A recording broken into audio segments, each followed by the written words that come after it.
శ్రీ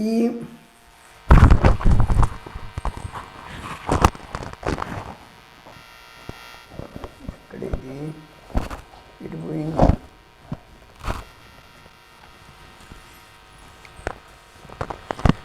శ్రీ మహాగణపతయే నమః.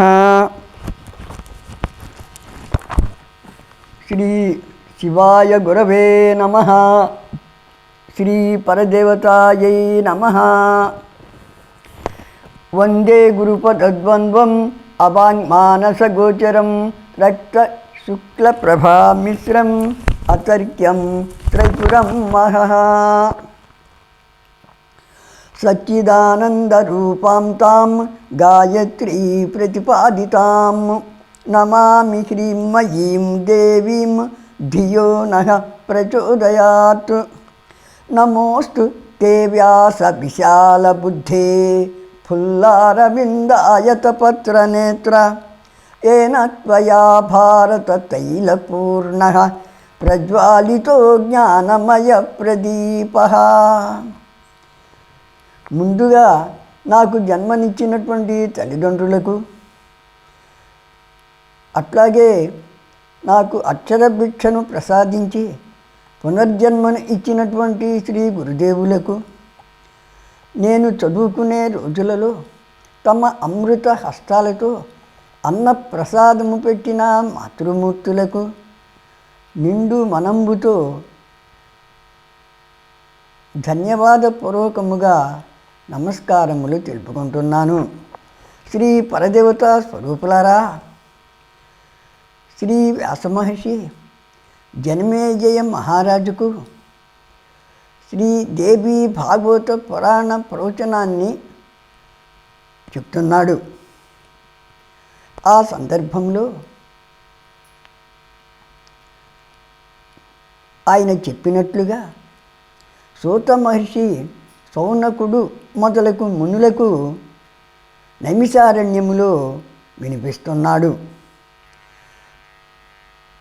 అలా వినేటువంటి సమయంలో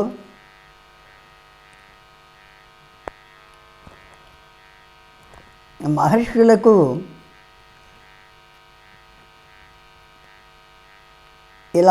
మహర్షులు ఇలా అడుగుతున్నారు.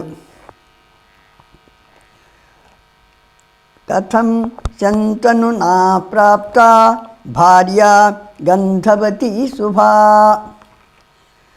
వ్యాసుని తల్లి అయినటువంటి సత్యవతిని శంతన మహారాజు పెళ్లి చేసుకోవటం ఎట్లా జరిగింది, ఆ విషయాన్ని వివరంగా చెప్పవలసింది అని చెప్పి అన్నారు. అప్పుడు సూత మహర్షి వారి శ్రద్ధాసక్తులకు చాలా ముచ్చటపడ్డాడు. ఇట్లా చెప్తున్నాడు. శంతన మహారాజుకు వేటాడటంలో మక్కువ ఎక్కువ. రమమాణ సుఖం ప్రాప కుమారేణ యథాహరః. అందువల్ల అతడు తన కుమారునితో సహా 4 సంవత్సరాలుగా వనములో ఉంటున్నాడు. ఆ రోజులలో శంకర భగవానుడు సుబ్రహ్మణ్య స్వామిని తన వద్ద ఉంచుకొని సుఖపడినట్లుగా శంతన మహారాజు కూడాను భీష్ముని వల్ల పుత్రోత్సాహాన్ని పొందుతూ ఉన్నాడు. ఇట్లా ఉంటుండగా ఒక రోజున శంతనుడు విహారార్థము యమునా నది ఒడ్డున తిరుగుతున్నాడు. అప్పుడు ఆ పరిసరాలలో ఎంతో సువాసన కలిగినటువంటి గాలి వీస్తూ ఉన్నది. న మందారస్య గంధోయం మృగనాభిమదస్య నా చంపకస్య న మాలత్య న కేతక్య మనోహరః. ఆ సువాసన పారిజాతం, కస్తూరి, చంపక, మాలతి, కేతకి మొదలైన పూలకు సంబంధించింది కాదు. ఇప్పుడు గాలిలో ఉన్నటువంటి పరిమళము విశేషంగా ఉంది. అప్పుడు శంతనుడు ఆ పరిమళపు గాలి ఎటు నుంచి వస్తున్నదో అటువైపు ముందుకు వెళ్తూ ఉన్నాడు. కొంత దూరంలో ఆ యమునా నది ఒడ్డునే ఒక అందమైన స్త్రీ ఆయనకు కనిపించింది. అస్యా దేహస్య గంధోయమితి సంజాత నిశ్చయ. ఆ సౌందర్యవతి ఒంటి నుండే ఆ పరిమళము వస్తుంది అని చెప్పి తెలుసుకున్నాడు. ఆ నవయువతి, ఆ సుందరి దేవతా స్త్రీనో లేక మానవకాంతో, గంధర్వకాంతో, నాగకన్యయో అయి ఉంటుందనుకున్నాడు. ఆమె దగ్గరకు వెళ్ళాడు. ఆమె అందానికి ముగ్ధుడయ్యాడు, ఎంతో పరవశించాడు.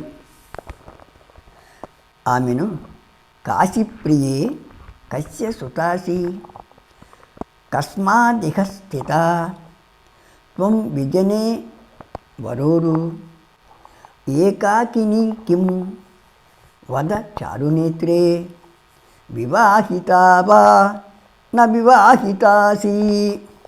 ఓ సుందరి, నీవెవరవు? నీ తండ్రి ఎవరు? నీవు ఎక్కడి నుండి వచ్చావు? నీ వెంట ఎవరూ లేనట్లున్నారే. నీవు వివాహితవా లేక కన్యవా? నీ కోరిక ఏమిటి? దాచకుండా చెప్పు అని శంతన మహారాజు యోజనగంధిని సరసంగా భావగర్భితంగా అడిగాడు. అప్పుడు ఆమె ఇత్యేవముక్త సుదతీ నృపేణ ప్రోవాచ తం సస్మితమంబుజేక్షణ. దాసస్య పుత్రీం త్వమవేహి రాజన్ కన్యాం పితుశాసన సంస్థితాం చ. ఓ రాజా, నేను దాసరాజు కుమార్తెను, కన్యను. ఈ యమునా నదిలో పడవ నడుపుతాను. నా తండ్రి నన్ను ఇప్పుడు ఇక్కడ ఉంచి ఇంటికి వెళ్ళాడు అని తెలిపి మౌనంగా ఉంది. అప్పుడు శంతనుడు తను కురువంశపు వాడనని, ఈ ప్రాంతపు రాజునని ఆమెకు పరిచయం చేసుకుంటాడు. తర్వాత నచాస్తి పత్ని మమ వై ద్వితీయా త్వం ధర్మపత్ని భవ మే మృగాక్షి. దాసోస్మి తేహం వశగ సదైవ మనోభవస్థాపయతి ప్రియే మాం. ఓ సుందరి, నా భార్య నన్ను విడిచిపెట్టి వెళ్ళింది. అప్పటి నుండి నేను ఒంటరిగా ఉంటున్నాను. ఎవరిని పెళ్లి చేసుకోలేదు. నీకు సవతులు లేరు. నన్ను పెళ్లి చేసుకొని నా ధర్మపత్నిగా ఉండు. నేను ఎప్పుడూ నీకు అనుకూలంగా నడుచుకుంటూ ఉంటాను అని ఆ దాసరాజు పుత్రికతో అంటాడు. అప్పుడు యోజనగంధి శంతనుని పెళ్లి ప్రస్తావన తేవటం వల్ల సిగ్గుల మొగ్గ అయ్యింది. అయితే ఆ సమయంలో మాట్లాడక తప్పదు కనుక ఒంట్లో ఉన్న ధైర్యాన్నంతా కూడదీసుకొని ఆ రాజుతో, ఓ రాజా, మీరు మహారాజులు, అబద్ధం చెప్పరు. మీరు చెప్పిన మాటలన్నీ కూడాను నిజమనే నమ్ముతున్నా. అంతేకాదు, మీరు కోరినట్లే జరగాలని కూడా అనుకుంటున్నా. కానీ నాస్మి స్వతంత్ర త్వమవేహి కామం దాత పితా మేర్థయ తం త్వమాసు. నస్వైరిణీ హాస్మ్యపి దాసపుత్రీ పితుర్వశేహం సతతం చరామి. సత్యే దదాతి ప్రతితః పితా మే గృహాణ పాణిం వశగాస్మి తేహం. కానీ రాజా, నేను స్వతంత్రురాలను కాను, తండ్రి చాటు కన్యను. మీరు నా కోసం అడిగితే మా నాయన కాదనడు.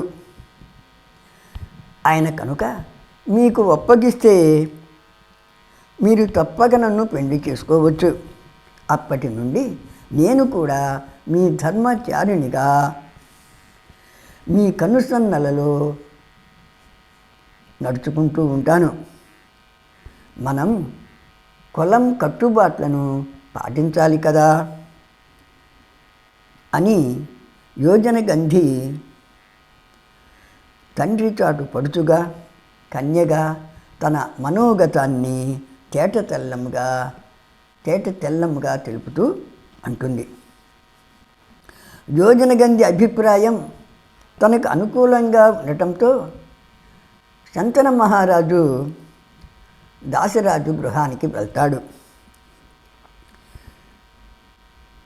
వెళ్ళి గతో దాశాపతేర్గేహం తస్యాయాచన హేతవే.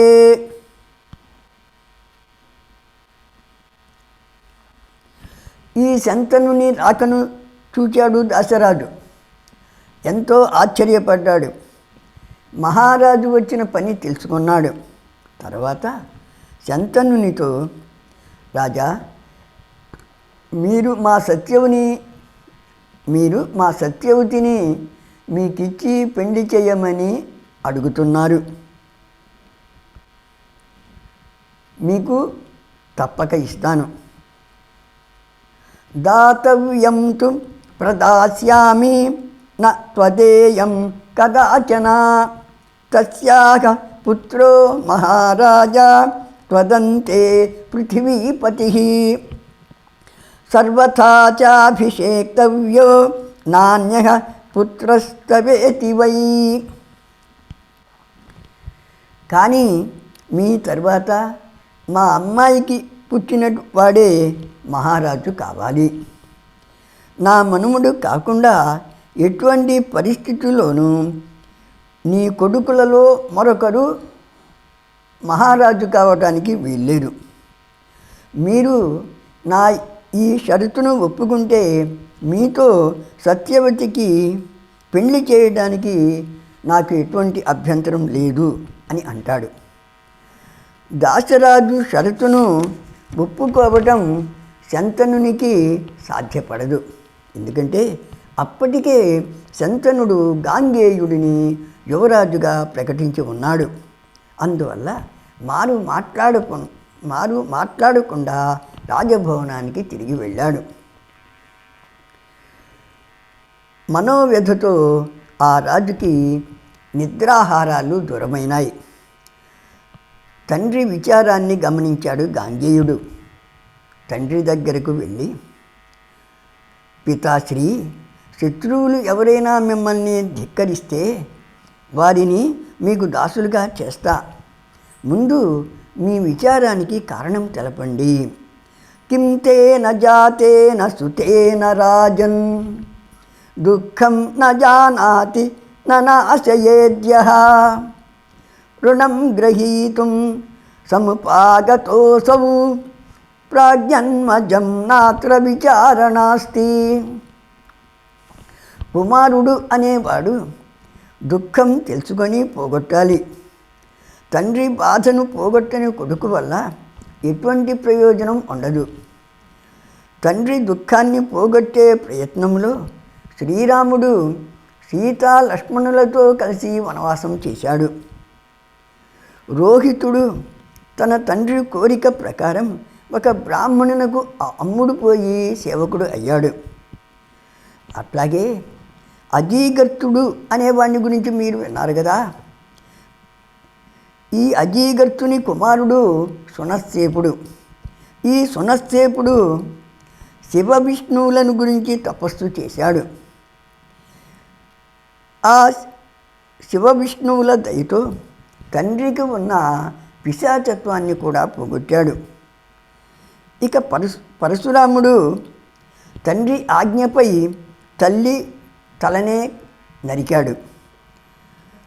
తండ్రి జమదగ్నికి సంతోషం కలిగించాడు. చేయకూడని పని అయినప్పటికీ అది తండ్రి ఆజ్ఞతో పుత్రుడికి చేయదగిందే అవుతుంది. ఇదం శరీరం తవ భూపతేన క్షమోస్మి నూనం వద కిం కరోమ్యహం. మహారాజా, ఈ నా శరీరం మీది. నేనిప్పుడు ఏ పని చెయ్యాలి? ఆ పని చెయ్యడానికి నేను సమర్థుడను కానా? ఈ విషయం ఖచ్చితంగా చెప్పండి. నేను బతికి ఉండగా మీరు విచారించడానికి వీలులేదు. ఎంతటి అసాధ్యమైన పని అయినను చేస్తాను. ముందు మీ మనోవ్యధకు కారణాన్ని తెలపండి, పోగొడతాను.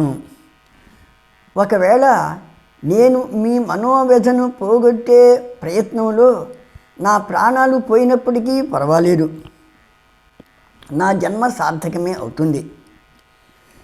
అట్లా కాకుండా మీ మనోవ్యధకు కారణాన్ని తెలుసుకొని దానిని పోగొట్టినా కూడాను ఒక సత్పురుషుడిగా నా జన్మ సార్థకమే అవుతుంది. అందువల్ల ఈ రెండింటిలో ఏది జరిగినప్పటికీ నాకు ప్రయోజనమే ఉంటుంది కదా. ధిక్తం సుతం యః పితురీప్సితార్థం క్షమోపి సన్న ప్రతిపాదయేద్యః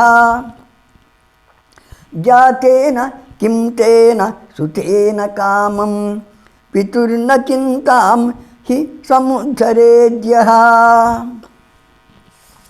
సమర్థత ఉన్నప్పటికీ తండ్రి కోరికను తీర్చే ప్రయత్నం చేయనివాడును, తండ్రి బాధను పోగొట్టలేనివాడును అయిన కొడుకు వల్ల ఎటువంటి ప్రయోజనం ఉండదు అన్నాడు.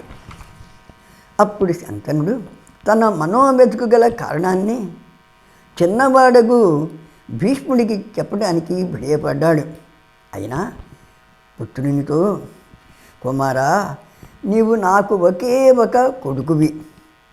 నీవు ఎంతో మంచివాడివి, గొప్ప పరాక్రమవంతుడివి. ఎప్పుడూ యుద్ధానికి ఉవ్విళ్ళూరుతుంటావు.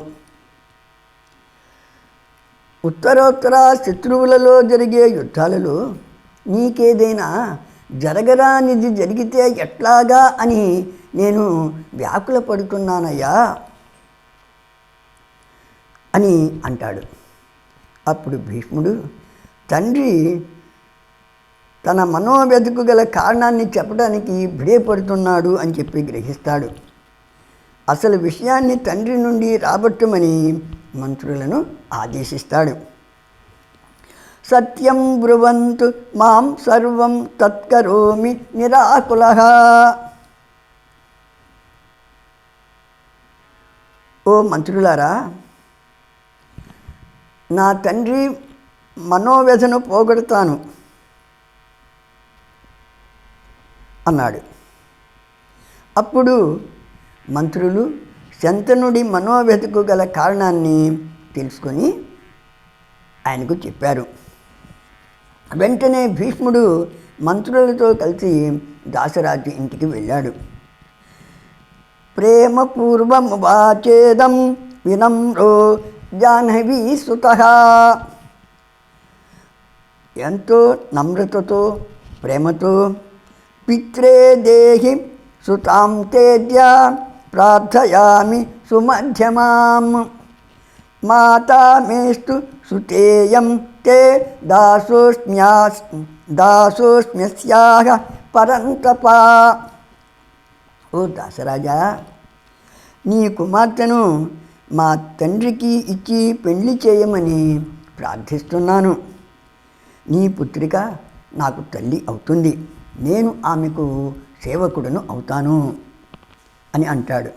అప్పుడు దాసరాజు భీష్మునితో, త్వం గృహాణ మహాభాగా పత్నీం కురు నృపాత్మజా పుత్రోస్య న భవేద్రాజా వర్తమానే త్వయీతి వై.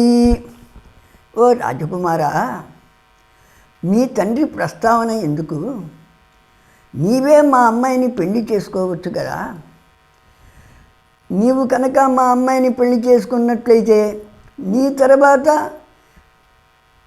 మా మనవడే రాజు అవుతాడు కదా, ఇక సందేహం ఉండదు కదా అని చెప్పి అంటాడు. అప్పుడు భీష్ముడు, మాతేయం మమ దాసేయి రాజ్యం నైవ కరోమ్యహం పుత్రోస్యాహ సర్వథా రాజ్యం కరిష్యతి న సంశయః. ఓ దాసరాజా, మీ అమ్మాయి నాకు తల్లి అవుతుంది. నేను రాజ్యాన్ని పాలించాలి అని చెప్పి అనుకోవటం లేదు. నేను నిజమే చెప్తున్నా. ఎటువంటి పరిస్థితుల్లో కూడాను ఈమె కుమారుడే మా తండ్రి తర్వాత ఈ హస్తినాపుర రాజ్యానికి రాజు అవుతాడు. నేను అడ్డు చెప్పను అని రాజు దాశరాజుకు చెప్తాడు. అప్పుడు దాశరాజు, సత్యం వాక్యం మయా జ్ఞాతం పుత్రస్తే బలవాన్ భవేత్ సోపి రాజ్యం బలాన్నూనం గృహ్ణీయాదితి నిశ్చయః. ఓ రాజకుమారా, నీవు అన్నమాటకు కట్టుబడి ఉంటావు, అందులో ఏమాత్రం నాకు సందేహం కూడా లేదు. కానీ బలవంతుడైనటువంటి నీ కుమారుడు రాజ్యాన్ని తన వశం చేసుకోవచ్చు కదా. అప్పుడు బలహీనుడైనటువంటి నా మనువుడు రాజ్యాన్ని సింహాసనానికి దూరం అవుతాడు కదా అని చెప్పి దాశరాజు తన సందేహాన్ని గాంగేయుని ముందు వెళ్ళబుచ్చుతాడు. ఆ మాటలు విని గాంగేయుడు, నదార సంగ్రహం నూనం కరిష్యామి సర్వథా సత్యం మే వచనం తాత మయా భీష్మం వ్రతం కృతం. ఓ దాసరాజా, నీ సందేహము సహజమే. అందువల్ల నేను అసలు పెళ్ళే చేసుకొనని ప్రతిజ్ఞ చేస్తున్నాను. ఈ మాట నేను ఏదో తొందరపాటుతో చెప్పడం లేదు, స్థిరంగానే చెప్తున్నాను. అంతేకాకుండా ఇప్పుడు నేను చేస్తున్నటువంటి ఈ ప్రతిజ్ఞ ఎటువంటి సమయంలో కూడాను తప్పటానికి వీలు లేనిదై ఉంటుంది అని భీషణ ప్రతిజ్ఞ చేస్తూ దాశరాజుకు హామీ ఇస్తాడు. భీష్ముని ప్రతిజ్ఞకు దాశరాజు ఒప్పుకున్నాడు. తన కుమార్తె అయిన సత్యవతిని శంతన మహారాజుకు ఒప్పగించాడు. శంతనుడు సత్యవతిని పెళ్లి చేసుకున్నాడు. లోగడ ఈ సత్యవతి వ్యాసునకు జన్మనిచ్చిందన్న సంగతి శంతన మహారాజుకు తెలియదు. శ్రీ పరదేవతా స్వరూపులారా, ఇక్కడ మనం ఒక విషయం గమనించాలి. సత్యవతి శంతనుల వివాహ ఘట్టంలో గాంగేయుడు దాశరాజు ఇద్దరూ కూడాను తర్వాత తరాల వారికి ఆదర్శనీయులుగా నిలిచారు. భీష్ముడు సత్యవాదిగా, దీక్షా దక్షుడిగా, ప్రతిజ్ఞా పాలకుడిగా ఉంటే దాశరాజు ఆదర్శ కన్యాదాతగా చరిత్రలో నిలిచాడు. ఒక సంపన్నమైన బలమైన రాజకుటుంబంతో వియ్యం పొందవలసినటువంటి సమయంలో ఒక సాధారణ కన్యాదాత తీసుకోవలసిన జాగ్రత్తలను దాశరాజు ద్వారా వ్యాస భగవానుడు మనకు తెలుపుతున్నాడు. ఈ విషయము మన ప్రస్తుత సమాజానికి కూడాను వర్తిస్తుంది. శ్రీ పరదేవతా స్వరూపులారా, మిగిలిన పురాణ భాగాన్ని తర్వాతి ఎపిసోడులో తెలుసుకుందాం.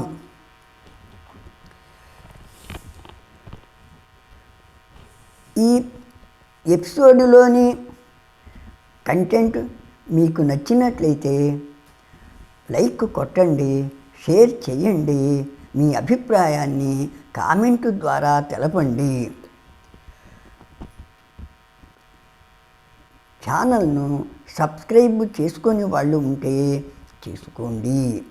ఈ ఛానల్ను ప్రోత్సహించండి. స్వస్తి ప్రజాభ్య పరిపాలయంతాం న్యాయేన మార్గేణ మహీమహీషాః గోబ్రాహ్మణేభ్యః శుభమస్తు నిత్యం. లోకా సమస్తా సుఖినో భవంతు. సర్వం శ్రీ గురుచరణ సమర్పితోస్తు.